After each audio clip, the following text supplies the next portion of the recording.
প্রায় 95% মুসলমানই এটা জানে যে লালন হয়তো একজন মুসলমান, আধ্যাত্মিক মুসলমান মনে করে, অথচ আস্ত একটা কাফের নাস্তিক, তাতে কোনো সন্দেহ নাই। সব প্রমাণ আমি আজকে এখানে বলবো আপনাদের সামনে। الذي أحسن كل شيء خلقه وبدأ خلق الإنسان من طين। আল্লাহ রাব্বুল আলামিন মানব জাতিকে সৃষ্টি করার পূর্বে মানব জাতির জন্য যা যা দরকার সব কিছু আল্লাহ রাব্বুল আলামিন সুন্দরভাবে আহসানভাবে সাজিয়েছেন। আসমান সৃষ্টি করেছেন, জমিন সৃষ্টি করেছেন, মানুষের জন্য পানির প্রয়োজন, পানির ব্যবস্থা করেছেন, মানুষের জন্য জমিনের দরকার, জমিনের ব্যবস্থা করেছেন। এই বাউল ধর্মের সাথে ইসলামের ন্যূনতম কোনো সম্পর্ক নাই, বরং এরা ইসলামকে যতটা বিকৃত করেছে অন্য কোনো ধর্মের মানুষ ইসলামকে ততটা বিকৃত করে না। আমাদের মুরব্বী শাইখুল ইসলাম আল্লামা আহমদ শফী সাহেবকে নিয়ে কটাক্ষ করেছে। আল্লামা জুনায়েদ বাবরনগরী রাহমাতুল্লাহ আলাইহিকে রিমান্ডে নিয়ে সারা শরীর জখম করে ফেলেছিল, এরপরেও জমান বন্ধ হয় নাই, এরপরেও আলেমদের জমান বন্ধ হয় নাই। আল্লাহ ছাড় দিয়ে ছেড়ে দেয় না। তার জানাজাও হয় নাই, তার গোসল হয় নাই। বর্তমানে কুষ্টিয়াতে যেখানে তার আখড়া আছে এখানে তাকে মাটি চাপা দেওয়া। ফাআকিম ওয়াজহাকা লিদ-দীনি হানিফা ফিতরাতাল্লাহিল্লাতী ফাতারান নাস আলাইহা إن أول بيت وضع للناس للذي ببكة مباركا وهدى للعالمين। আল্লাহ রাব্বুল আলামিন কোরআন কারীমে স্পষ্ট ইরশাদ করেন, আমি দুনিয়াতে সর্বপ্রথম যে ঘর বানিয়েছি, মানুষের ইবাদতের জন্য সর্বপ্রথম যে ঘর বানিয়েছি সেই ঘর হলো মক্কায় অবস্থিত, বাক্কায় অবস্থিত কাবা ঘর। আমি এই কাবা ঘরের চতুর্পাশে রহমত রেখে দিয়েছি, এই কাবা ঘরের চতুর্পাশে আমি বরকত রেখে দিয়েছি, এই কাবা ঘরের চতুর্পাশে আমি মানুষের জন্য হেদায়েত রেখে দিয়েছি। বলি সুবহানাল্লাহ। সবার উপর মানুষ সত্য, তার উপর নেই। তাদের বিশ্বাস হলো মানুষের উপর কোনো সত্তা নাই, কোনো স্রষ্টা নাই, মানুষই স্রষ্টা, মানুষই সত্তা। বলি নাউজুবিল্লাহ। ইন্না নাহনু নাযালনা যিকরা ওয়া ইন্না লাহু লাহাফিজুন। এই কোরআন কারীম আমি নাযিল করেছি, আমি স্বয়ং আল্লাহ রাব্বুল আলামিন এই কোরআন কারীমকে হেফাজত করব। কোনো বাউল ফাউল লালন, কোনো নাস্তিকের ক্ষমতা নাই এই কোরআনকে পৃথিবী থেকে মুছে দেবে। ঠিক কিনা বলো? এই মিলনের সময় যখন অন্তিম মুহূর্ত আসে, যখন অর্গাজম হয়, তখন আসল খোদাকে পাওয়া যায়। বলি নাউজুবিল্লাহ। আমরা বাউল, আমাদের ধর্ম আলাদা, আমরা না মুসলমান না হিন্দু। আমাদের নবী সাইজি লালন শাহ। বলি নাউজুবিল্লাহ। তার গান আমাদের ধর্মীয় শ্লোক, মানে ধর্মীয় গ্রন্থ। সাইজির মাজার আমাদের তীর্থভূমি। নারে তাকবীর, নারে তাকবীর। দিন ইসলাম, দিন ইসলাম। আল কোরআনের আলো, আল হাদিসের আলো। ইসলামের দুশমনেরা কাফের, কাফের, কাফের, কাফের। নারে তাকবীর। أما بعد فأعوذ بالله من الشيطان الرجيم بسم الله الرحمن الرحيم الذي أحسن كل شيء خلقه وبدأ خلق الإنسان من طين وقال الله تعالى في آية أخرى فأقم وجهك للدين حنيفا فطرة الله التي فطر الناس عليها صدق الله العلي العظيم وقال رسول الله صلى الله عليه وسلم كل مولود يولد على الفطرة فأبواه يهودانه وينصرانه ويمجسانه أو كما قال عليه الصلاة والسلام সম্মানিত হাজিরিন, আমি নির্দিষ্ট বিষয় নিয়ে আলোচনা করতে পছন্দ করি। যতটুকু সময় আমি নিব নির্দিষ্ট বিষয় নিয়ে আলোচনা করব ইনশাআল্লাহ। আল্লাহ রাব্বুল আলামিন আমাদেরকে দুনিয়াতে, পৃথিবীতে মানুষ রূপে পাঠিয়েছে, মানুষ রূপে সৃষ্টি করেছে। পৃথিবীর মাঝে যত সৃষ্টি আছে, যত মাখলুক আছে, সমস্ত মাখলুকের মাঝে, সমস্ত সৃষ্টির মাঝে সর্বশ্রেষ্ঠ সৃষ্টি হলো এই মানব জাতি। বলি সুবহানাল্লাহ। আল্লাহ রাব্বুল আলামিন পৃথিবীতে মানব জাতিকে পাঠাবেন বলে এই পৃথিবীটাকে সুন্দরভাবে সাজিয়েছেন। সুন্দরভাবে সাজিয়েছেন, যেটা আল্লাহ রাব্বুল আলামিন কোরআনে কারিমে বলেন, الذي أحسن كل شيء خلقه وبدأ خلق الإنسان من طين। আল্লাহ রাব্বুল আলামিন মানব জাতিকে সৃষ্টি করার পূর্বে মানব জাতির জন্য যা যা দরকার সব কিছু আল্লাহ রাব্বুল আলামিন সুন্দরভাবে আহসানভাবে সাজিয়েছেন। আসমান সৃষ্টি করেছেন, জমিন সৃষ্টি করেছেন, মানুষের জন্য পানির প্রয়োজন, পানির ব্যবস্থা করেছেন, মানুষের জন্য জমিনের দরকার, জমিনের ব্যবস্থা করেছেন। এই জমিন যেন স্টেবল থাকে, নড়াচড়া না করে, এই জন্য আল্লাহ রাব্বুল আলামিন এই জমিন উপর বিশাল বিশাল পাহাড় সৃষ্টি করেছেন। এক কথায় মানুষের জন্য যা যা লাগে আল্লাহ রাব্বুল আলামিন সব কিছু মানুষ সৃষ্টি করার পূর্বেই সুন্দরভাবে সাজিয়েছেন। এরপর আল্লাহ রাব্বুল আলামিন মানব জাতিকে মাটি থেকে সৃষ্টি করেছেন, বলি সুবহানাল্লাহ। আল্লাহ রাব্বুল আলামিন মানব জাতিকে সব সৃষ্টির মাঝে শ্রেষ্ঠত্ব দান করেছেন। এই সৃষ্টির মাঝে অন্যতম আরেকটা সৃষ্টি হলো আসমান এবং জমিন। আল্লাহ রাব্বুল আলামিন এই আসমান এবং জমিনকে কয়দিনে সৃষ্টি করেছেন? আল্লাহ রাব্বুল আলামিন কোরআন কারীমে বলেন, হুয়াল্লাযী খালাকাস সামাওয়াতি ওয়াল আরদা ওয়া মা বাইনাহুমা ফি সিত্তাতি আইয়াম। আল্লাহ রাব্বুল আলামিন এই আসমান এবং জমিনকে একদিন, দুই দিন, তিন দিনে নয়, আল্লাহ রাব্বুল আলামিন এই আসমান এবং জমিনকে 6 দিনে সৃষ্টি করেছেন, বলি সুবহানাল্লাহ। আল্লাহ রাব্বুল আলামিন কুন ফায়াকুন, হও বললেই তো হয়ে যায়। এরপরেও আল্লাহ রাব্বুল আলামিন কেন এই আসমান এবং জমিনকে 6 দিনে সৃষ্টি করেছেন, এর পিছনে তাফসীর আছে, ব্যাখ্যা আছে, আমি সেদিকে যাচ্ছি না। তবে এই আসমান এবং জমিন থেকেও সর্বশ্রেষ্ঠ সৃষ্টি হলো এই মানব জাতি। আল্লাহ রাব্বুল আলামিন এই মানব জাতিকে কয় দিনে, কয় ধাপে সৃষ্টি করেছেন? আল্লাহ রাব্বুল আলামিন এই মানব জাতিকে কয় দিনে, কয় ধাপে সৃষ্টি করেছেন? সংক্ষেপে বলি, বিস্তারিত বলার সুযোগ নাই, সময় নাই। আল্লাহ রাব্বুল আলামিন এই মানব জাতিকে 3 ধাপে 120 দিনে সৃষ্টি করেছেন, বলি সুবহানাল্লাহ। যেটা কোরআনে কারীমের 3টা আয়াতের তাফসীর থেকে পাওয়া যায়।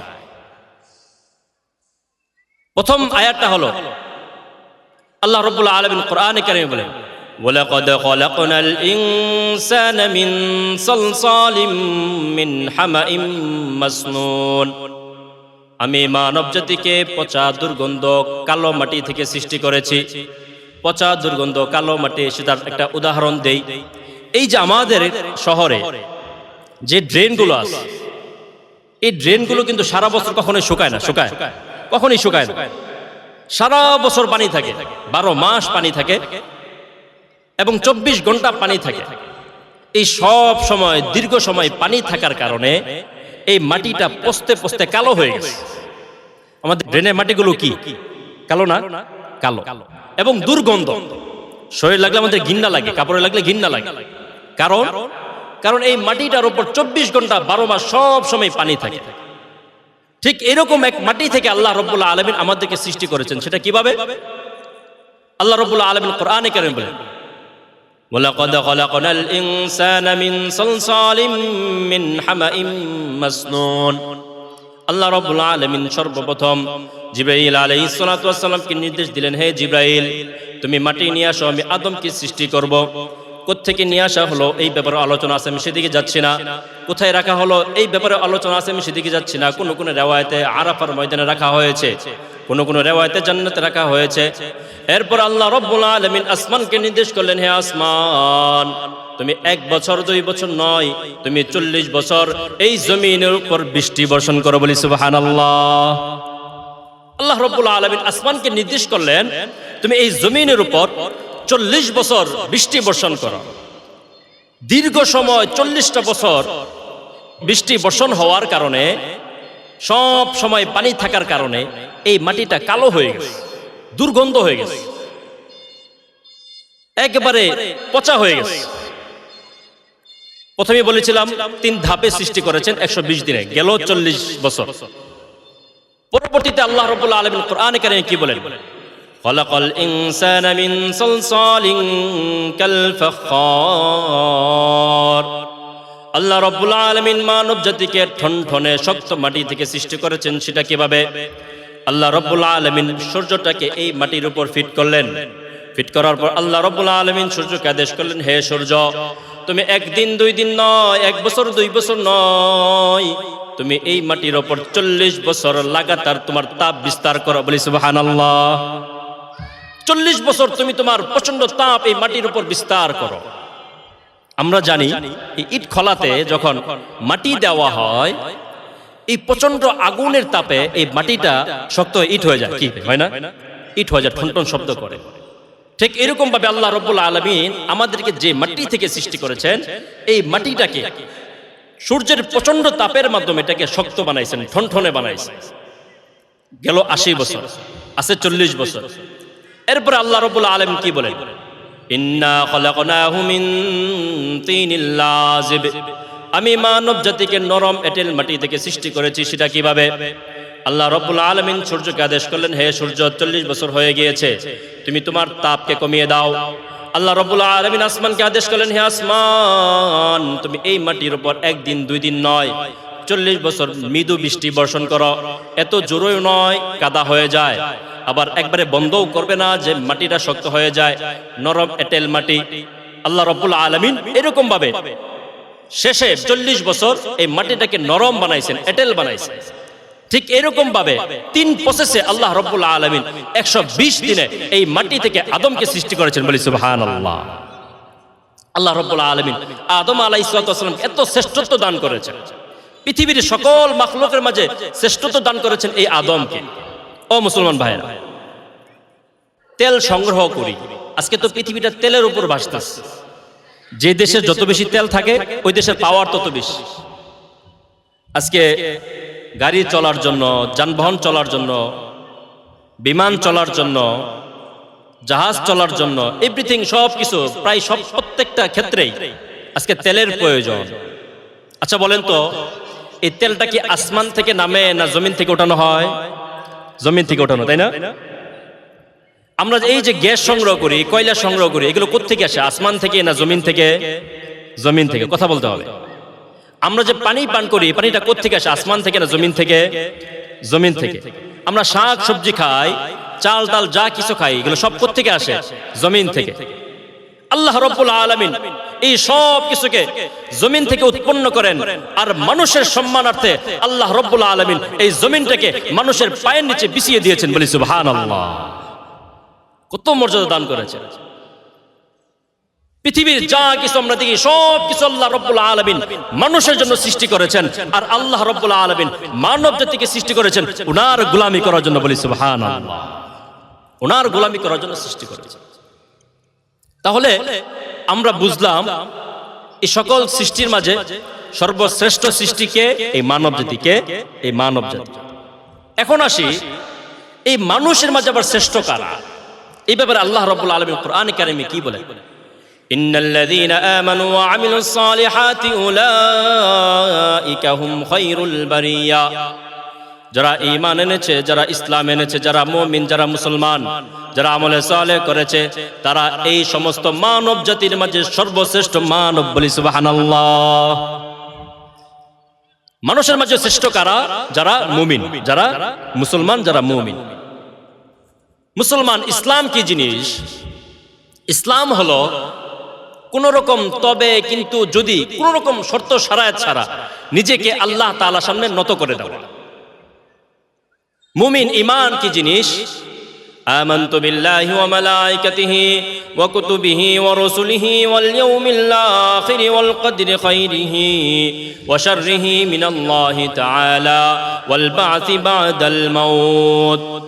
আল্লাহ তাআলার প্রতি বিশ্বাস রাখা, রাসূলের প্রতি বিশ্বাস রাখা, কোরআনের প্রতি বিশ্বাস রাখা, ফেরেশতাদের প্রতি বিশ্বাস রাখা, এখানে যা যা বলা হয়েছে প্রত্যেকটার প্রতি বিশ্বাস রাখা।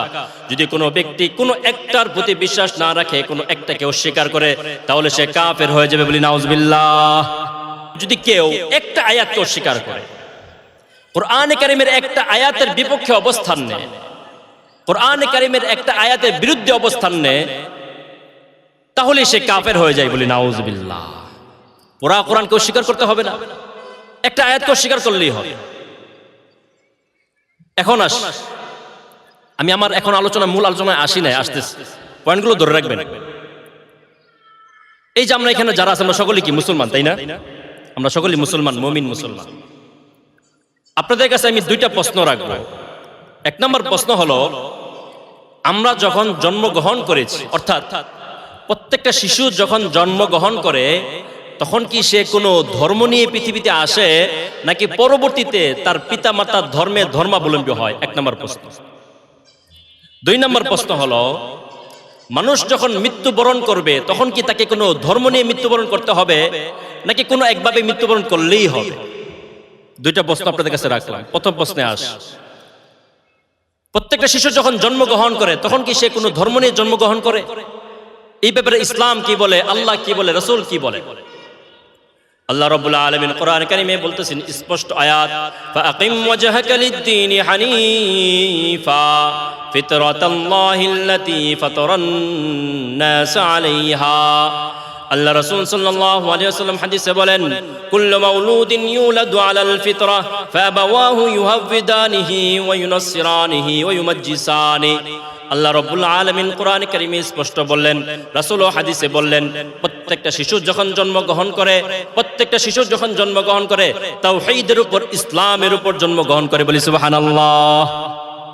প্রত্যেকটা শিশু যখন জন্মগ্রহণ করে তাওহীদের উপর, ইসলামের উপর জন্মগ্রহণ করে। চাই তার ফ্যামিলি যে কোনো ধর্মাবলম্বী হোক না কেন, জন্মের সময় প্রত্যেকটা শিশু ইসলামের উপর থাকে, তাওহীদের উপর থাকে। আল্লাহ রাসূল হাদিসে বলেন, ফাআবাওয়াহু ইউহাব্বিদানিহি, পরবর্তীতে তার পিতামাতা তাকে ইহুদি বানায়, পরবর্তীতে তার পিতামাতা তাকে হিন্দু বানায়, বৌদ্ধ বানায়, খ্রিস্টান বানায়, কিন্তু জন্মের সময় প্রত্যেকটা শিশু তাওহীদের উপর, ইসলামের উপর জন্মগ্রহণ করে। বলি সুবহানাল্লাহ। এক নাম্বার উত্তর পাইছেন? দুই নাম্বার উত্তর, মানুষ যখন মৃত্যুবরণ করবে তখন কি তাকে কোনো ধর্ম নিয়ে মৃত্যুবরণ করতে হবে? এই ব্যাপারে ইসলাম কি বলে, কোরআন কি বলে, হাদিস কি বলে? আল্লাহ রাব্বুল আলামিন কোরআন কারীমে স্পষ্ট বলেন, ওয়ালা তামুতুন্না ইল্লা ওয়া আনতুম মুসলিমুন। অপর আয়াতে আল্লাহ রাব্বুল আলামিন বলেন, ওয়া মান ইয়াবতাগি গায়রাল ইসলামি দীনান ফালান ইউকবালা বিন। আল্লাহ রাব্বুল আলামিন বলেন, ইন্নাদ দীনা ইনদাল্লাহিল ইসলাম। অপর আয়াতে বলেন, ইন্নাল্লাযীনা কাফারু ওয়া মাতু ওয়া হুম কুফফারুন ফালান ইউকবালা মিন আহাদিহিম মিলউল আরদি যাহাবান ওয়ালা বিফতাদা বিহি। অসংখ্য আয়াত থেকে আমরা জানতে পারলাম আল্লাহ রাব্বুল আলামিন বলেন, ওয়ালা তামুতুন্না ইল্লা ওয়া আনতুম মুসলিমুন। হে আমার বান্দারা, তোমরা মুসলমান হওয়া ছাড়া মৃত্যুবরণ করিও না, তোমরা মুমিন হওয়া ছাড়া মৃত্যুবরণ করিও না। ওয়া মান ইয়াবতাগি গায়রাল ইসলামি দীনান ফালান ইউকবালা মিন। কাল হাশরের ময়দানে ইসলাম ধর্ম ছাড়া অন্য কোনো ধর্ম গ্রহণ করা হবে না। ইসলাম ধর্ম ছাড়া তুমি অন্য কোনো ধর্মে কামিয়াবি পাবে না, নাজাত পাবে না। সুতরাং যদি নাজাত পেতে যাও তাহলে ইসলাম ধর্মের মাঝে আসতে হবে। সুতরাং দুই নম্বর প্রশ্নের উত্তর পাইছেন? মৃত্যুর সময় কি করতে হবে? ইসলাম নিয়ে মৃত্যুবরণ করতে হবে, ইমান নিয়ে মৃত্যুবরণ করতে হবে। আচ্ছা, এখন আসি, আল্লাহ রাসূলের কোরআন থেকে, হাদিস থেকেও আমরা জানলাম মানুষ যখন জন্মগ্রহণ করে তখন ইসলাম নিয়ে জন্মগ্রহণ করে, আবার মানুষ যখন মৃত্যুবরণ করে তখন ইসলাম নিয়ে মৃত্যুবরণ করতে হবে। তাহলে যে ব্যক্তি এই কথা বলে, আসবার কালে কি জাত ছিলে, যাবার কালে কি জাত হবে, অর্থাৎ আসার সময় মানুষ কোনো ধর্ম নিয়ে আসে না, কোনো জাত নিয়ে আসে না, যাবার সময় মানুষ কোনো ধর্ম নিয়ে যাবে না, জাত নিয়ে যাবে না, বলেন তো তার এই কথাটা কোরআনে কারীমের আয়াতের, আল্লাহ তাআলার কালামের পক্ষে না বিপক্ষে? স্পষ্ট বিপক্ষে, স্পষ্ট বিপক্ষে। আল্লাহ বলতেছেন প্রত্যেকটা মানুষ জন্মের সময় তাওহীদ নিয়ে জন্মগ্রহণ করে, আর সে বলতেছে মানুষ জন্মের সময় কোনো রকম ধর্ম নিয়ে আসে না। আপনাদের কাছে আমার প্রশ্ন, এই কথাটা কার? আপনারা অনেকেই চিনেন। আমার আপনার সুপরিচিত মানুষ, প্রসিদ্ধ মানুষ, কুষ্টিয়ার সেই লালন শাহ, তার একটা সঙ্গীতের অংশ এটা। এখন আসি, লালন শাহ কে, তার পরিচয় কি? লালন হলো বাউল ধর্মের অন্যতম একজন সাধক। আফসোসের ব্যাপার হলো আমাদের প্রায় 95% মুসলমানই এটা জানে যে লালন হয়তো একজন মুসলমান। শুধু মুসলমান নয়, অনেকেই তাকে আধ্যাত্মিক মুসলমান মনে করে, অথচ আস্ত একটা কাফের নাস্তিক, তাতে কোনো সন্দেহ নাই। সব প্রমাণ আমি আজকে এখানে বলবো আপনাদের সামনে। আমি আপনাদের সামনে এখানে দুইটা বই রাখছি। আমার এই গবেষণা করতে গিয়ে আমার দীর্ঘ সময় গেছে, দীর্ঘদিন আমি তাদের যে গ্রন্থগুলো আছে তাদের গবেষক, আমি আমাদের কোনো গবেষক দিয়ে গবেষকের কোনো কিতাব আমি রিসার্চ করি নাই।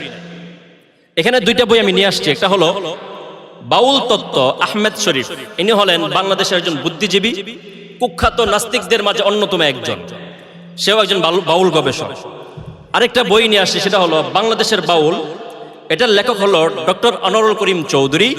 ইনি হলেন লালন একাডেমির প্রতিষ্ঠাতা পরিচালক। শুধু তাই নয়, উনি ঢাকা ভার্সিটি থেকে এই লালন এই বাউল গবেষণায় পিএইচডি করছেন এবং পৃথিবীর বিভিন্ন জায়গা থেকে উনি এই বাউলদেরকে নিয়ে, লালনদেরকে নিয়ে কিছু আলোচনা করার জন্য বিভিন্ন জায়গায় উনি দাওয়াত পেয়েছেন, বিভিন্ন দেশে। আমি এখান থেকে কিছু রেফারেন্স নিব, আরো কিছু রেফারেন্স আমি অন্য কিতাব থেকেও নিয়েছি। তবে দীর্ঘ সময় আমার এটা রিসার্চ করতে হয়েছে, সবগুলো তো এখানে বলা সম্ভব নয়।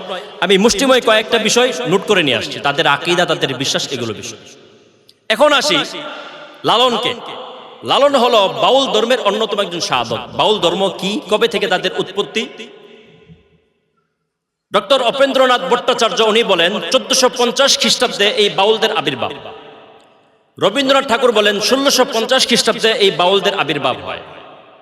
এবং রবীন্দ্রনাথ ঠাকুর সহ অধিকাংশ গবেষকদের মতে বৌদ্ধ ধর্মের এক শ্রেণীর সাধকদের থেকে এই ধর্মের আবির্ভাব। পরবর্তীতে হিন্দু ধর্মের এক শ্রেণীর সাধক, বৌদ্ধ ধর্মের এক শ্রেণীর সাধক তাদের নিজস্ব কিছু তরিকা দিয়ে, নিজস্ব কিছু পন্থা দিয়ে, মতবাদ দিয়ে তারা এই ধর্মটাকে আবিষ্কার করে।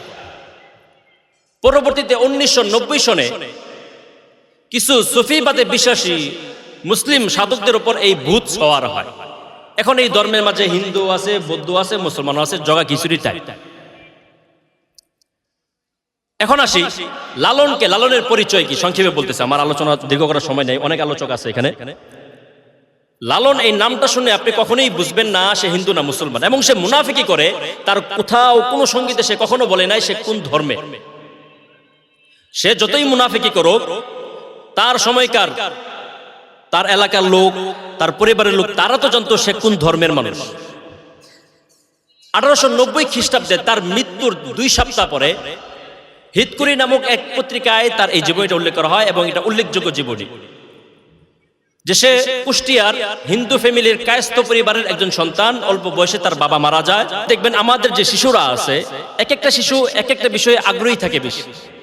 কোনো শিশু ক্রিকেট খেলায় আগ্রহী, কোনো শিশু ফুটবল খেলায় আগ্রহী, কোনো শিশু গান শুনতে আগ্রহী, কোনো শিশু পড়াশোনায় আগ্রহী, কোনো শিশু বাইরে ঘুরতে আগ্রহী। ঠিক এমনই ভাবে লালন ছোট থেকেই গানে আসক্ত ছিল, গানে আগ্রহী ছিল।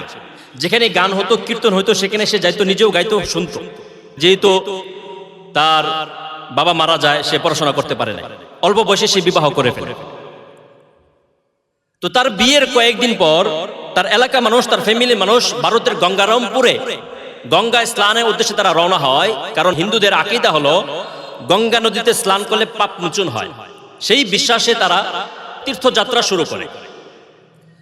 তো তখনকার মানুষ তো হাইটে হাইটে যাইতো, গাড়ি ছিল না, গরুর গাড়ি ছিল। ওইটা তো হলো যারা রাজা বাচ্চা ছিল তারা গরু গাড়িতে চলতো। আমি ব্রিটিশ আমলের কথা বলতেছি। তীর্থ থেকে ফিরে আসার পথে এই লালন গুটি বসন্তে আক্রান্ত হয়, যেটা তৎকালীন সময়ে বড় একটা ভাইরাস ছিল। যাদের আক্রান্ত হতো অধিকাংশই মারা যেত। এমন অবস্থা হতো যে কাপড় খুললে কাপড়ের সাথে চামড়া ক্ষয়ে ক্ষয়ে আসতো। তো দিন যতই যায় সে একেবারে অসুস্থ হয়ে যায়, এবং এক পর্যায়ে সে অজ্ঞান হয়ে যায়। তার ফ্যামিলির মানুষ তাকে একটা গাছের ডোমের উপর শোয়া নদীতে বাসা। এরপর তারা চলে আসে। বাড়িতে চলে আসার পর হিন্দু ধর্মের যেই বিষয়গুলো আছে, মানুষ মারা গেলে তারা 29টি ক্রিয়া সম্পন্ন করে, এগুলো তারা সম্পন্ন করে ফেলে। তারা ভেবে নিয়েছে লালন মারা গিয়েছে। কিছুদিন পর একজন মহিলা, মুসলিম মহিলা, সে নদীর ঘাটে গেছে পানি নিয়ে আসার জন্য। আমরা জানি আগে মানুষের জীবন যেমন ছিল নদী মাতৃক। পানি নিয়ে আসার সময় যায় দেখে যে একটা মানুষ একটা গাছের উপর শুয়ে আছে, পাগুলো নড়তেছে। আশপাশে মানুষদেরকে ডাকা হলো, সবাই আসলো। তো তাকে সেখান থেকে উঠায় নিয়ে আসা হয়। এরপরে তাকে চিকিৎসা করা হয়, সেবা শুশ্রূষা করা হয়। তো সে ভালো হয়ে যায়। ক্ষতি একটা হয়, সেটা হলো এই বসন্তের কারণে তার একটা চোখ সে হারায় ফেলে। সে সুস্থ হওয়ার পর তার যে উস্তাদ, সে তার সিরাজ শাহী, তার উস্তাদ তার কাছে চলে যায়। সে আবার আগের মতো গানে ফিরে যায়। একটা পর্যায়ে সে তার বাড়িতে যায়, তার বাড়িতে যাওয়ার পর সবাই তো অবাক, কিরে মৃত মানুষ জীবিত হয়ে গেল কেমন? তো ফ্যামিলির মানুষ তাকে গ্রহণ করতে চাচ্ছে না, যেহেতু তার এন্ত্রিষ্টিক্রিয়া হয়ে গেছে। পরবর্তীতে তার ফ্যামিলি মানুষ খোঁজ নিল যে লালন এতদিন কোথায় ছিল। খোঁজ দিয়ে দেখলো যে লালন এতদিন যেখানে ছিল সেটা ছিল একটা মুসলিম পরিবার, অর্থাৎ সে মুসলিম পরিবারের জল পান করেছে বিদায় তারা লালনকে আর ওই সমাজে গ্রহণ করে নাই, ওই ফ্যামিলিতে গ্রহণ করে নাই, বরং তার স্ত্রী চেয়েছিল তার সাথে সংসার করার জন্য, তাকেও তার সাথে সংসার করতে দেওয়া হয় নাই, তাকে সমাজ থেকে বের করে দেওয়া হয়। তো সে তার উস্তাদ সিরাজ শাহের কাছে চলে আসে, গান গায়। কয়েকদিন পর সে সাধনা করার জন্য একটা জঙ্গলে চলে যায়, যেটা সুফিজমের ভাষায় বলে চিল্লা কাশি। সে সেখানে সাধনা করে সারাক্ষণ এখানে থাকে। আশপাশে মানুষের মাঝে কৌতূহল জাগলো যে একজন সাধক আসছে, বাবা আসছে, সবাই তার কাছে যায়, পানি পরা নেয়, তার সাথে গান গায় ইত্যাদি। এভাবে আস্তে আস্তে তার ভক্ত বাড়তে থাকে। কিছুদিন পর তার মা মারা যায়। তার মা মারা যাওয়ার কারণে এই যে সে সমাজ থেকে বহিষ্কৃত হয়েছে, তো তার মার মৃত্যুতেও সে যাইতে পারে না। এরপরে সে নিজে নিজে ডিসাইড করলো যে আমার জাত পাত বলতে কোনো কিছু নাই, আমার কোনো ধর্ম নাই, আমি মুসলিমও না, আমি হিন্দু না, আমি এই সমস্ত জাত পাত থেকে আলাদা। এই যে সে এই সব কিছু বাদ দিয়ে দিল, সমস্ত ধর্ম থেকে সে আলাদা হয়ে গেল, কোনো ধর্ম টর্ম তার নাই। এবং তার মৃত্যুর পর তার জানাজাও হয় নাই, তার গোসল হয় নাই। বর্তমানে কুষ্টিয়াতে যেখানে তার আখড়া আছে এখানে তাকে মাটি চাপা দেওয়া হয়। ও মুসলমান ভাইয়েরা, আপনাদের হয়তো প্রশ্ন হতে পারে হুজুর হঠাৎ করে এই বাউল লালন নিয়ে আলোচনা শুরু করলো কেন? আগেই বলেছি আমাদের সমাজের অনেক ভাইয়েরা, যুবক ভাইয়েরা, বৃদ্ধ বাবারা তাকে মুসলমান মনে করে, মুসলমানের একজন আধ্যাত্মিক সাধক মনে করে, তার গান শুনে তার অনুসারী হয়ে যায়। আল্লাহ রাসূল সাল্লাল্লাহু আলাইহি ওয়াসাল্লাম যেরকম ভাবে মানুষদেরকে দ্বীনের দাওয়াত দিয়েছেন, তাওহীদের দাওয়াত দিয়েছেন, খোদার দাওয়াত দিয়েছেন, ইসলামের দাওয়াত দিয়েছেন, ঈমানের দাওয়াত দিয়েছেন, ঠিক ওইরকম ভাবে মানুষদেরকে শিরিক থেকে সচেতন করেছেন, কুফর থেকে সাবধান করেছেন, সকল অন্যায়ের বিরুদ্ধে কথা বলেছেন, মানুষদেরকে আমর বিল মারুফ করেছেন, নাহি আনিল মুনকার করেছেন, বান্ত মতবাদ থেকে মানুষদেরকে সাবধান করেছেন, বান্ত আকীদা থেকে মানুষদেরকে সাবধান করেছেন। সুতরাং উলামায়ে কেরাম, আল উলামা ওয়ারাসাতুল আম্বিয়া, উলামায়ে কেরাম নবীর ওয়ারিস। সুতরাং উলামায়ে কেরামের উপর এই গুরু দায়িত্ব, মানুষদেরকে দ্বীনের দাওয়াত দিবেন, তাওহীদের দাওয়াত দিবেন, মানুষদেরকে কুফর থেকে সচেতন করবেন, শিরিক থেকে সচেতন করবেন। এটা উলামায়ে কেরামের গুরু দায়িত্ব, এটা করবে। সেই গুরু দায়িত্ব থেকে আমার মনে হয়েছে আমাদের এই যুবক ভাইদেরকে একটু সাবধান করা দরকার, মুরব্বী বাবাদেরকে একটু সাবধান করা দরকার। নিজের অজান্তে আমরা বেঈমান হয়ে যেতেছি। এখন আমি সংক্ষেপে বলি, দীর্ঘ আলোচনা হয়ে যাচ্ছে। তাদের বিশ্বাস, তাদের আকীদা, তারা যে একটা নাস্তিক কাফের। আমি আগেই বলেছিলাম, হয়তো আপনাদের অনেকে মন খারাপ হয়েছে, হুজুর এটা হঠাৎ করে কি করি? এতদিন আমরা তার গান শুনলাম, তার ভক্ত হইলাম, তার গুরু মানলাম, আজকে হুজুর হঠাৎ করে বলে ফেলল নাস্তিক কাফের। ভাই, আমি এত বড় মুফতি হই নাই, আমি আল্লামা এনাতুল আব্বাসী সাহেব মতো এত বড় মুফতি না যে আমি যাকে তারে কাফের ফতোয়া দিব। তবে এরা যে কাফের নাস্তিক এটা বোঝার জন্য আমার মতো ছোটখাটো মুফতি হওয়ার দরকার নাই। আমি আপনাদের কাছে যে বিষয়গুলো উল্লেখ করবো, এরপর আপনারা নিজেরাই ডিসাইড করবেন ওরা মুমিন না কাফের না নাস্তিক। এখন আসে তাদের ধর্ম কি, ধর্মের ব্যাপারে তাদের কি বিশ্বাস। লালন বলে, সব লোকে কয় লালন কি জাত সংসারে, লালন কয় জাতের কি রূপ দেখলাম না এই নজরে। কেউ মালায়, কেউ তসবি গলায়, তাতেই যে জাত ভিন্ন বলায়। যাওয়া কিন আসার বেলায় জাতের চিহ্ন রয় কার রে। যদি সুন্নত দিল হয় মুসলমান, নারীর তবে কি হয় বিধান। ব্রাহ্মণ চিনে পৈতা প্রমাণ, ব্রাহ্মী চিনে কিসেরে। লালন এমন এক জাত একখানা। সে বলতেছে ধর্মটার মতো আমি কিছুই খুঁজে পাইলাম না। মুসলমানরা তসবি গুনে, হিন্দুরা গলায় মালা দেয়, এতে কি ধর্ম আলাদা হয়ে গেল? মুসলমান দেখেন, আমাদের যে মুসলমানে এটা কিনেও সে কটাক্ষ করে, কি বলে পুরুষরা মুসলমানি করলে মুসলমান হয়, তাহলে মহিলারা কিভাবে মুসলমান হয়? অর্থাৎ তারা কোনো ধর্মে বিশ্বাসী নয়, তাদের ধর্ম আলাদা, তাদের কিছু তরিকা আছে, ওই সাধনা ওইগুলোই তারা বিশ্বাসী। তারা হিন্দু না মুসলমান না, এতে আমরা স্পষ্ট বলতে পারি তারা নাস্তিক, ঠিক কিনা? এরপরে আসে বাউলটা কখনোই মসজিদে যায় না। আপনি পৃথিবীর ইতিহাসে কখনো কোথাও দেখবেন না যে বাউলটা মসজিদে গেছে। বরং এরা প্রাতিষ্ঠানিক ধর্ম চর্চার কঠিন বিরুদ্ধে। তাদের কথা হলো মসজিদে যাওয়া দরকার নাই, মাদ্রাসায় যাওয়া দরকার নাই, মক্কা মদিনায় যাওয়া দরকার নাই, খালি সাধনা করো, সারাদিন গাঞ্জা খাবা, সিদ্ধি খাবা আর সাধনা করবা, এতে তুমি সিদ্ধি পুরুষ হয়ে যাবে। আল্লাহ নিয়ে, স্রষ্টা নিয়ে তাদের কি বিশ্বাস, কি আকীদা। স্রষ্টা এক নাম্বার, সবার উপর মনুষ্যত্ব তার উপর নেই। তাদের বিশ্বাস হলো মানুষের উপর কোনো সত্তা নাই, কোনো স্রষ্টা নাই, মানুষই স্রষ্টা, মানুষই সত্তা, বলি নাউজুবিল্লাহ। ভাই আমাদের স্রষ্টাকে কোনো সন্দেহ আছে? কোনো সন্দেহ আছে? আল্লাহু খালিকু কুল্লি শাই, ইন্নাল্লাহা আলা কুল্লি শাইইন কাদির। আল্লাহ রব্বুল আলামিন এই সব কিছু সৃষ্টি করনেওয়ালা, সব কিছুর উপর আল্লাহ রব্বুল আলামিন ক্ষমতাবান, ঠিক কিনা? সুতরাং তুমি তো হলো এক পাগল গাঞ্জাখুর, তুমি কি বুঝবা আল্লাহর স্রষ্টার ব্যাপারে? এরপরে আস লালন বলে, একেবারে আপনারে চিনিতে পারলে যাবে অচেনারে চেনা, যাবে অচেনারে চেনা। মানে যে একবার নিজেরে চিনতে পারবে, অর্থাৎ মানুষের ভিতরে তো ক্ষুধা, যে একবার নিজেরে চিনতে পারবে সেই ক্ষুধাকে চিনতে পারবে, বলি নাউজুবিল্লাহ। কালী কৃষ্ণ গড ক্ষুধা কোন নামে নাহি বাধা, মন কালী কৃষ্ণ গড ক্ষুধা বলো রে। বাউল তত্ত্বের 49 নম্বর পৃষ্ঠায় যেখানে আছে, বই আমার আছে, আমি খুলতেছি না, সময়ের ব্যাপার। অর্থাৎ সে বলতেছে এই আমাদের দেহের ভিতরেই তো ক্ষুধা, সুতরাং এই ক্ষুধাকে কেউ কৃষ্ণও ডাকতে পারে, কেউ কালীও ডাকতে পারে, কেউ ক্ষুধাও ডাকতে পারে, কেউ গড়ও ডাকতে পারে, যেটাই ডাকুক না কেন, ও মন তুমিই তো ক্ষুধা, বলি নাউজুবিল্লাহ। ক্ষুধার সাথে নারীর কর তুলনা, এটা আছে বাউল তত্ত্বের 68 নম্বর পৃষ্ঠা। কিছু কিছু না খুললে আপনারা বলবেন আবার হুজুর হয়তো নিজে থেকে বানায় নিয়ে আসছে। না, এগুলো বই আমাদের বই না, এটা তাদেরই গবেষকদের বই। 68 নম্বর পৃষ্ঠায় কি আছে দেখেন। ক্ষুধার সাথে নারীর কর তুলনা, এই আদমে সৃষ্টি করলেন রব্বানা, নারী তখন কোথায় ছিল বল না, এখানে আছে। অর্থাৎ সে বলতে চাচ্ছে মানুষ সৃষ্টি হওয়ার জন্য তো নারীর প্রয়োজন, নারীর গর্ভের প্রয়োজন। তাহলে আদমরে সৃষ্টি করছে কে? তাহলে নিশ্চিত আদমরে যে স্রষ্টা সৃষ্টি করেছে সে নারী স্রষ্টা, বলি নাউজুবিল্লাহ। জঘন্যতম আকীদা তাদের। এরপরে কি বল, ক্ষুধা নাইকো কখন কোনখানে, বাউল তত্ত্বের 87 নম্বর পৃষ্ঠা।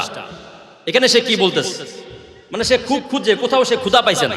ক্ষুধা নাইকো কোনখানে, জনম ভরে দেখলাম খুঁজে, পাইনি কিছু মানুষ বিনে, মক্কা আর মদিনাতে, আজমির আর বগদাদে, সেখানে নাইকো ক্ষুধা দেখেছি জেনে শুনে, কত লোক তার গিয়েছিল জিয়ারত কারণে, কত আল্লাহ সিন্নি তৈর হলো, খায় না মানুষ বিনে।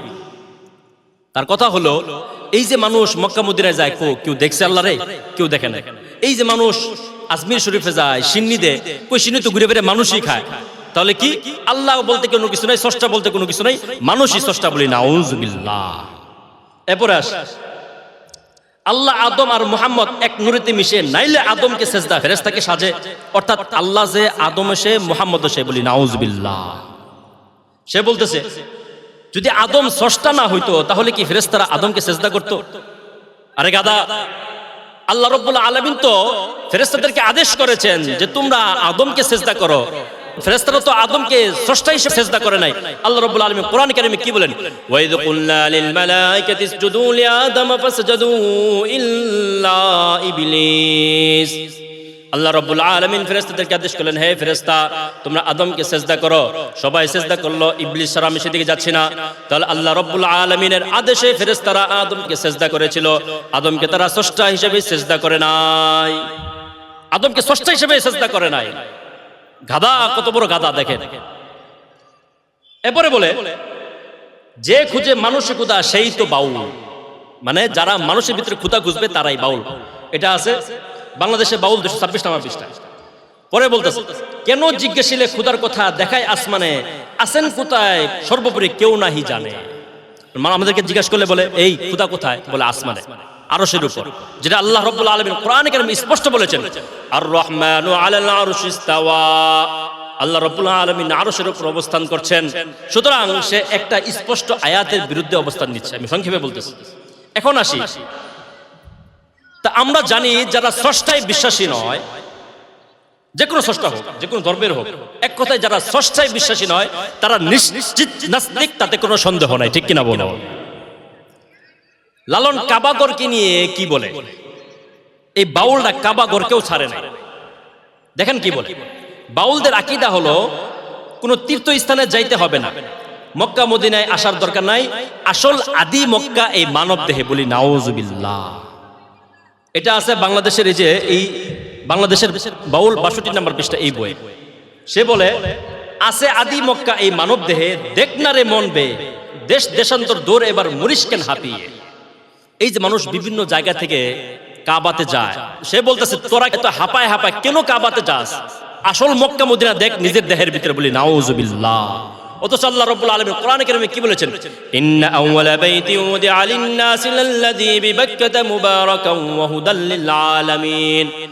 আল্লাহ রাব্বুল আলামিন কোরআন কারিমে স্পষ্ট ইরশাদ করেন, আমি দুনিয়াতে সর্বপ্রথম যে ঘর বানিয়েছি, মানুষের ইবাদতের জন্য সর্বপ্রথম যে ঘর বানিয়েছি, সেই ঘর হলো মক্কায় অবস্থিত, বাক্কায় অবস্থিত কাবা ঘর।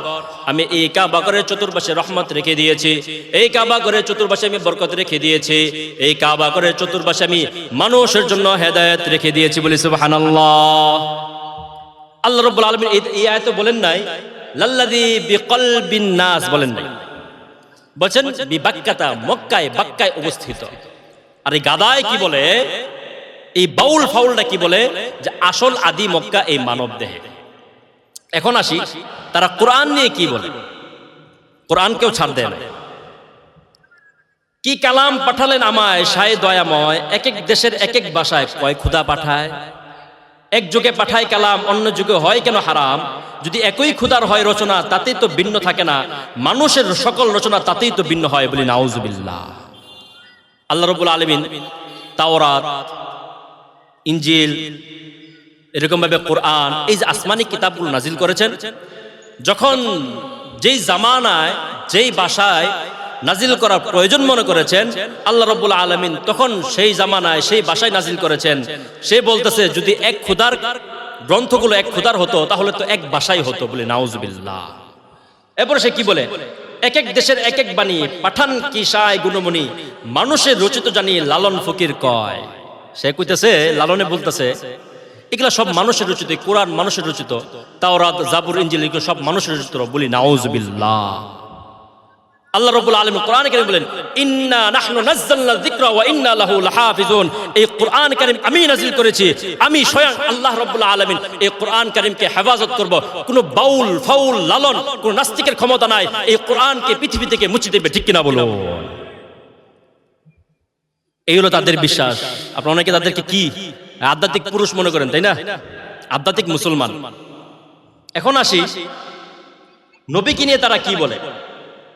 নবী না মানে যারা মুয়াহিদ কাফের, তারা সেই মুয়াহিদ দাইমাল হবে, বেহিসাব দুজকে যাবে, তারা আবার খালাস পাবে। লালন কয় মোর কি হয় জানি। অর্থাৎ সে বলতেছে যারা নবী মানে না তারা জাহান্নামে যাবে, আবার ঠিকই জাহান্নাম থেকে ফিরে আসবে। বলি নাউজুবিল্লাহ। আল্লাহ রাব্বুল আলামিন স্পষ্ট বলেছেন যারা নবী মানবে না, আল্লাহকে মানবে না, তারা চিরকাল চিরস্থায়ী জাহান্নামে থাকবে। আর সে ফতোয়া দিতেছে যারা নবী মানবে না তারা জাহান্নামে যাবে ঠিকই, কয়েকদিন পর আবার ফিরে আসবে। বলি নাউজুবিল্লাহ। এখন আসি তাদের কালিমা কি, এটা বলি আমি বয়ান শেষ করে দিব, অনেক সময় চলে গেছে। তাদের কালিমা কি, এটা আছে বাংলাদেশে বাউল 135 নম্বর পৃষ্ঠায়। সুধীর চক্রবর্তীর বাত্য লোকায়তন লালন এই বইয়ে এই বিষয়টা আছে। 1986 সনে সরকার কর্তৃক কুষ্টিয়া ভার্সিটির একজন প্রফেসরকে লালনের আখড়াটা দেখভাল করার জন্য দায়িত্ব দেওয়া হয়। এই দায়িত্বটা নেওয়ার পর উনি সেখানে ইসলামিক অনেক কর্মকাণ্ড উনি চালায় দিতেছেন। যেরকম ভাবে উনি সেখানে মিলাদের ব্যবস্থা করছেন লালনের আখড়ায়। বর্তমানে যেখানে ওই যে লালনের আমরা মাজার বলি, আমি এটাকে মাজার বলি না, মাজারের একটা সম্মান আছে, আপনারা কেউ মাজার বলবেন না, লালনের আখড়া বল। তো উনি সেখানে কোরআন শরীফ তেলাওয়াত চালু করে দিয়েছে, মাহফিলের ব্যবস্থা করতেছে। তো এটা করার পর তৎকালীন সময়ে এই আখড়ার যারা নেতৃস্থানীয় লোক ছিল, তো তারা জেলা প্রশাসনের কাছে গেল, যায় বলল যে সরকার কর্তৃক যেই প্রফেসরকে আমাদের এই আখড়া দেখভালের জন্য দায়িত্ব দেওয়া হয়েছে, উনি আমাদের বিরুদ্ধে অনেক কর্মকাণ্ড উনি চালু করে দিয়েছেন যেটা আমাদের ধর্মে বেমানান। তারা কি বলছে, আমরা বাউল, যেখানে আছে আমরা বাউল, আমাদের ধর্ম আলাদা, আমরা না মুসলমান না হিন্দু, আমাদের নবী সাইজি লালন শাহ। বলি নাউজুবিল্লাহ। তার গান আমাদের ধর্মীয় শ্লোক, মানে ধর্মীয় গ্রন্থ। সাইজির মাজার আমাদের তীর্থভূমি। আমরা যারা তার ভক্ত, আমরা সকলেই এক বিশেষ নিয়মে ব্যাগ গ্রহণ করি। আমাদের সৃষ্টি নেই, মানে বিবাহ নেই, সন্তান জন্ম নেই, আমাদের গুরুই রাসূল। নাউজুবিল্লাহ। স্যার ডক্টর সাহেব আমাদের এই তীর্থভূমিতে ঢুকে আমাদের ধর্মের কাজে বাধা দেন, কোরআন তেলাওয়াত করেন, ইসলামের কথা বলেন, মিলাদ মাহফিল করে থাকেন, এই সবই আমাদের তীর্থভূমিতে আপত্তিকর। আমরা আলাদা এক জাতি, আমাদের কালিমাও আলাদা, লা ইলাহা ইল্লাল্লাহ লালন রাসূলুল্লাহ। বলি নাউজুবিল্লাহ। তাদের কালিমা হলো লা ইলাহা ইল্লাল্লাহ লালন রাসূলুল্লাহ। এরপরেও আপনারা কারা এই লালনরে মুসলমান মনে করেন? শুধু মুসলমান না, আধ্যাত্মিক সুফি মনে করেন, তাই না? তাদের সব কিছু আলাদা, মুসলমানের সাথে তাদের কোনো সম্পর্কই নাই। এখন আসি তাদের আসলে সাধনাটা কি নিয়ে, তাদের কাজটা কি, আমি এটা বলে শেষ করে দিব। তাদের মূল সাধনাটা হলো এই দেহ কেন্দ্রিক, এই দেহের ভিতরে ক্ষুধা, এই দেহ নিয়েই তাদের সারাদিন পড়ে থাকা। এবং তাদের সাধনা প্রত্যেকটা বাউল ধর্মের বাউল সাধকদের জন্য একজন সাধন সঙ্গিনীর প্রয়োজন পড়ে। আর এই সাধন সঙ্গিনী বউ হওয়া দরকার নাই, বউ হওয়ার প্রয়োজন নাই, যে কেউ হতে পারে।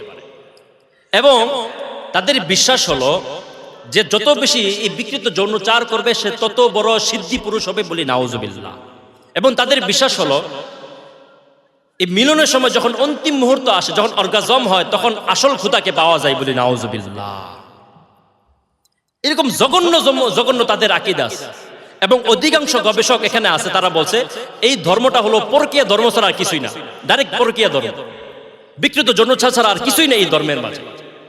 সারাদিন এই যে সিদ্ধি খাবে, গাঞ্জা খাবে, পাগলামি করবে, এক কাপড় পরে দুনিয়াতে চলাফেরা করবে, ভিক্ষা করবে, আর এরকম ভাবে পরকীয়া করবে, আর ওই যে লালনের গান গাবে, বাস এটাই তাদের ধর্ম, এগুলো তাদের ধর্ম।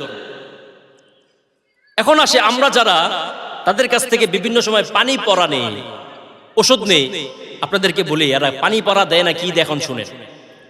বাউল ধর্মের বিশ্বাস হলো রোগ বালাই থেকে বাঁচার জন্য তাদের একটা ওষুধ আছে, সেটাকে বলে রস। আমাকে এখন একটু নির্লজ্জ হয়ে লজ্জা ভেঙে কিছু কথা বলতে হচ্ছে আপনাদেরকে বোঝানোর জন্য, আপনারা মাফ করবেন, এগুলো এখানে বলা ঠিক নয়, এরপরে আমি বলতেছি আপনাদেরকে সাবধান করার জন্য। রজ হলো মেয়েদের নিষিদ্ধ সময়ের প্রথম রক্ত, এটাকে রজ বলে। সর্বরোগ থেকে বাঁচার একটা মহা ওষুধ হলো, সেটার নাম প্রেম ভাজা। এটা আসে চারটা জিনিসের মাধ্যমে, মল, মূত্র, বীর্য, রস। এই চারটা জিনিস থেকে তারা এই ওষুধটাকে বানাইছে, সেটা হলে প্রেম ভাজা, প্রসিদ্ধ ওষুধ এটা। এখন আমি আপনাদের কাছে প্রশ্ন রাখি, আপনারা যারা পানি পড়া নিয়েছিলেন এখন কি আনছিলেন এটা আপনারা বুঝে দেখেন। সুতরাং ও মুসলমান ভাইয়েরা, আমি আপনাদের কাছে আজকে যে বাউল ধর্মের লালনের আকীদা নিয়ে কিছু খুলাসা আপনাদের কাছে বললাম, এখান থেকে আপনারা স্পষ্ট হলেন এই বাউল ধর্মের সাথে ইসলামের ন্যূনতম কোনো সম্পর্ক নাই, বরং এরা ইসলামকে যতটা বিকৃত করেছে অন্য কোনো ধর্মের মানুষ ইসলামকে ততটা বিকৃত করে না। সুতরাং এই বাংলার জমিনে এই মুসলমানদের জমিনে 95% মুসলিমদের জমিনে সবাই থাকতে পারবে, কিন্তু কোন নাস্তিক, কোন আউল ফাউল বাউল কোরআনের বিরুদ্ধে গিয়ে, হাদিসের বিরুদ্ধে গিয়ে, রাসূলের বিরুদ্ধে গিয়ে, আল্লাহর বিরুদ্ধে গিয়ে এই বাংলার জমিনে থাকতে পারবে না, ঠিক কিনা বলো? কিছুদিন আগে আপনারা লক্ষ্য করেছেন বাউল ধর্মের একজন সাধক আবুল সরকার, সে প্রকাশ্যে আল্লাহকে নিয়ে কটূক্তি করেছে প্রকাশ্যে, এবং ওলামায়ে কেরাম সেটা প্রতিবাদ করেছে, প্রশাসন বাধ্য হয়ে তাকে গ্রেফতার করেছে। বাংলার জমিনে যেখানে যেথায় ইসলামকে নিয়ে কটাক্ষ করা হবে, আল্লাহকে নিয়ে কটাক্ষ করা হবে, রাসূলকে নিয়ে কটাক্ষ করা হবে, এই ওলামায়ে কেরাম সেটার প্রতিবাদ করবেই। এতে তার উপর জেল জুলুম যাই আসুক না কেন, ওলামায়ে কেরাম সেটা প্রতিবাদ করবেই, ঠিক কিনা বলো? যতক্ষণ পর্যন্ত তার শরীরে, তার দেহে জান থাকবে, প্রাণ থাকবে, এই প্রতিবাদী কণ্ঠস্বর কখনোই বন্ধ হবে না। যেটা ইতিপূর্বেও বিগত সরকার চেষ্টা করেছিল বন্ধ করার জন্য, বন্ধ হয় নাই। তারা অনেকবার আমাদের আলেম ওলামাদেরকে অন্যায়ভাবে জেল জুলুম খাটিয়েছে। তাদের নেতাকর্মীরা বারবার ইসলামকে নিয়ে কটাক্ষ করেছে, ইসলামকে নিয়ে কটাক্ষ করেছে, আল্লাহকে নিয়ে কটাক্ষ করেছে, রাসূলকে নিয়ে কটাক্ষ করেছে, শরিয়া বিরোধী নারী নীতিমালা আইন প্রণয়ন করতে চেয়েছিল, সংবিধান থেকে ইসলামকে উঠিয়ে ফেলতে চেয়েছিল, বিসমিল্লাহকে উঠিয়ে ফেলতে চেয়েছিল। আর ওলামায়ে কেরাম সেটা প্রতিবাদ করায় তারা অন্যায়ভাবে ওলামায়ে কেরামকে জেল জুলুম খাটিয়েছে। শুধু তাই নয়, নাস্তিকরা অবাধ ইসলামের বিরুদ্ধে কথা বলেছে, আমার দাড়ি নিয়ে কথা বলেছে, বুরকা নিয়ে কথা বলেছে, টুপি নিয়ে কথা বলেছে। তাদেরকে কোনো রকম শাস্তি না দিয়ে, গ্রেফতার না করে, সেই শাহবাগে প্রশাসনের মাধ্যমে পাহারা দিয়ে হাজার হাজার মুসলমান ধর্মপ্রাণ মুসলমানদেরকে শাপলা চত্বরে 5 মে রাতেতে বিদ্যুৎ বিচ্ছিন্ন করে দিয়ে আনলিমিটেড ফায়ার করে, গুলি করে তারা আমাদের হাজার হাজার ধর্মপ্রাণ আলেমদেরকে, ধর্মপ্রাণ মুসলমানদেরকে শহীদ করেছে, ঠিক কিনা বলো? আল্লাহ ছাড় দিয়ে ছেড়ে দেয় না, আল্লাহ ছাড় দিয়ে ছেড়ে দেয় না। তারা আমাদের মুরব্বী শাইখুল ইসলাম আল মাহমুদ শফি সাহেবকে নিয়ে কটাক্ষ করেছে, আল্লামা জুনায়েদ বাবুনগরী রাহমাতুল্লাহ আলাইহিকে রিমান্ডে নিয়ে সারা শরীর জখম করে ফেলেছিল, এরপরেও জমান বন্ধ হয় নাই, এরপরেও আলেমদের জমান বন্ধ হয় নাই। আল্লাহ ছাড় দিয়ে ছেড়ে দেয় না। তারা যেরকম ভাবে ইসলামের উপর আঘাত এনেছে, আলেমদের উপর কটাক্ষ করেছে, ঠিক ওইরকম ভাবে সারা পৃথিবীর মানুষ দেখেছে, সারা বাংলাদেশের মানুষ দেখেছে। তারা আজ সর্বোচ্চ লাঞ্ছিত অপদস্থ হয়ে এই দেশ থেকে পালাতে বাধ্য হয়েছে, ঠিক কিনা বলো? আল্লাহ ছাড় দিয়ে ছেড়ে দেয় না, আল্লাহ ছাড় দিয়ে ছেড়ে দেয় না। ও মুসলমান ভাইরা, আমাদের এই বাংলার জমিন মুসলমানদের জমিন, 95% মুসলমানদের জমিন, শাহপরানের জমিন, শাহজালালের জমিন। এই বাংলাদেশের সকাল শুরু হয় ফজরের আজানের মাধ্যমে, এই বাংলাদেশের রাত শুরু হয় মাগরিবের আজানের মাধ্যমে। এই বাংলাদেশে আর কিছু থাক না থাক, ইসলাম এই দেশে থাকবেই থাকবে, ঠিক কিনা বলো? সুতরাং আজকে আমাদের যুব সমাজ সকলে ঐক্যবদ্ধ হয়েছে, মুরব্বী বাবারা ঐক্যবদ্ধ হয়েছে এই দেশ রক্ষায়, এই দেশের ইসলাম রক্ষায়। ও ভাইরা, আমার আপনার সংসার যেরকম ভাবে আমাকে আপনাকে দেখভাল করতে হয়, আমার আপনার সংসার অন্য কেউ দেখভাল করে না, অন্য কেউ খোঁজ খবর নেয় না, ঠিক ওইরকম ভাবে এই সমাজ আমার আপনার, এই সমাজ আমাকে আপনাকে দেখভাল করতে হবে। এই বাংলাদেশ আমার আপনার, এই বাংলাদেশের ইসলাম আমার আপনার, এই বাংলাদেশের ইসলামকে, এই বাংলাদেশকে রক্ষা আমাকে আপনাকেই করতে হবে। সর্বশেষ বলে যাই আমাদের সকলকে ঐক্যবদ্ধ হতে হবে, শপথ দিতে হবে অদূর ভবিষ্যতে এই বাংলার জমিনে কোন আউল ফাউল বাউল, কোন নাস্তিক, কোন নেতা কর্মী, কোন রাজনৈতিক দল ইসলামের বিরুদ্ধে অবস্থান নেয়, কোরআনের বিরুদ্ধে অবস্থান নেয়, আল্লাহর বিরুদ্ধে অবস্থান নেয়, আর উলামায়ে কেরাম সেটার বিরুদ্ধে আমাকে আপনাকে আহ্বান করে, উলামায়ে কেরাম সেটার বিরুদ্ধে আমাকে আপনাকে আহ্বান করে, বাংলাদেশের শত্রু, ইসলামের শত্রু, রাসূলের শত্রু, রাসূলের শানে রাসালাতের শত্রু, ফাতমে নবুয়তের শত্রু, কাদের এই বিরুদ্ধে যদি আমাকে আপনাকে আহ্বান করে, সেই ডাকে সাড়া দেওয়ার জন্য, সেই রাসূলের সম্মান রক্ষার্থে, বাংলাদেশ ইসলাম রক্ষার্থে, বাংলাদেশ রক্ষার্থে নিজের জান, নিজের প্রাণ, নিজের রক্ত কারা কারা বিলিয়ে দিতে বসে হাত তুলে দেখিয়ে দেই। নারে তাকবীর, নারে তাকবীর। দিন ইসলাম, দিন ইসলাম, আল কোরআনের আলো, আল হাদিসের আলো, ইসলামের দুশমনেরা কাফের কাফের কাফের কাফের। নারে তাকবীর, আল্লাহু আকবার। আল্লাহ রাব্বুল আলামিন আমাদের সকলকে সমাজের এই সমস্ত ভ্রান্ত মতবাদ, ভ্রান্ত আকীদা থেকে সকলকে হেফাজত করুন, আমিন আমিন। ওয়া আখিরু দাওয়ানা আলহামদুলিল্লাহি রাব্বিল আলামিন। আসসালামু আলাইকুম ওয়া রাহমাতুল্লাহি ওয়া বারাকাতুহু।